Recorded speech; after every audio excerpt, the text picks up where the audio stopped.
Welcome to Great Mats TV. Today I'm going to talk about home gym flooring and the things to consider when you want to install a home gym floor.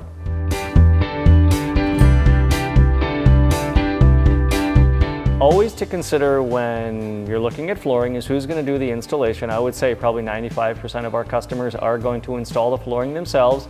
And this is generally not a problem because in a home environment under 500 square feet, we don't recommend glue down installation for rolled rubber. Now, generally speaking, rolled rubber over 500 square feet, you're probably moving into a commercial, light industrial, maybe retail environment, and there you for sure are going to want a full glue down installation, which if you've never used this type of glue on a flooring install, you definitely want to consult with a professional because it can be a large project when you're looking at a full glue down installation. Rolls versus tiles.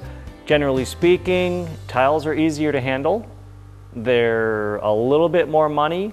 For in-home residential home gyms, if you're going to go with rubber, we definitely recommend a urethane-based rubber flooring option and stay away from the 4x6 horse stall mats, which are sulfur-based, which have a higher smell.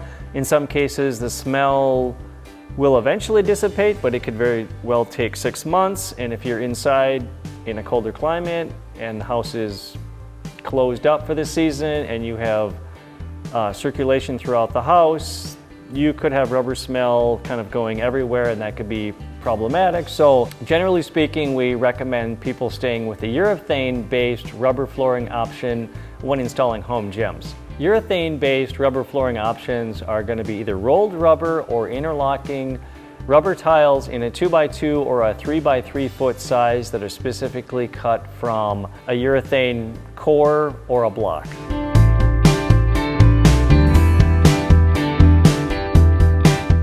For aerobic or for cardio, looking at the stay lock, it does provide a very firm, supportive structure for repetitive actions like plyometrics, jumping, and it's also quite durable. You could easily drop 50 pounds on it, and because it's a little bit supple, it's not going to crack like a very rigid plastic might. So that's a good option. It is a bit more expensive than, let's say, interlocking foam.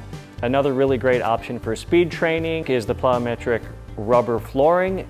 The reason this material is considered a plyometric option is because it's manufactured with a little bit more air in the process, so it's less dense, so it's going to be a little bit softer, relatively speaking. It's not going to be as soft as foam. The other great thing about plyometric is that it's fairly inexpensive. The plyometric is very durable, so it's going to hold up over time. The reaction speed in comeback is very fast, so it's good. It's a really good underlayment for, let's say, dance flooring. Thanks for watching Great Mats TV. It's been my pleasure to be with you today.